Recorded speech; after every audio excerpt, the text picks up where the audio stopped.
Hi friends, welcome to Anjana's kitchen. இன்றைக்கி நம்ம fish fry எப்படி செய்ய போகிறோன்னு தான் உங்களுக்கு பார்க்க போகிறோம். வாங்க, அதுக்கு தேவையான பொருள் 3 பல் பூண்டு, 3 காஞ்ச மிளகாய், இஞ்சி ஒரு துண்டு, ஒரு சின்ன தக்காளி பழம் கட் பண்ணி போட்டுக்கலாம், ஒரு கைப்பிடி கருவேப்பிலை அதையும் ஆட் பண்ணிக்கலாம்.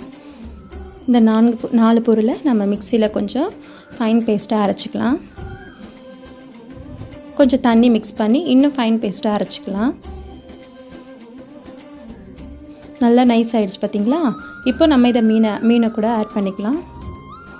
ஆட் பண்ணிவிட்டு இன்னும் இது கூட மஞ்சப்பொடி, chicken kebab masala, chilli masala, தேவையான அளவு உப்பு, இதை நல்லா நம்ம மிக்ஸ் பண்ணிக்கலாம். மிக்ஸ் பண்ணிவிட்டு ஒரு 15 மினிட்ஸ் ஊற வச்சதுக்கப்புறம் தவாவில் எண்ணெய் ஊற்றி காஞ்சதுக்கப்புறம் வறுத்து எடுத்துக்கலாம். வாங்க சாப்பிட்லாம். நீங்களும் சாப்பிட்டு பார்த்துட்டு எப்படி இருக்குன்னு கமெண்டில்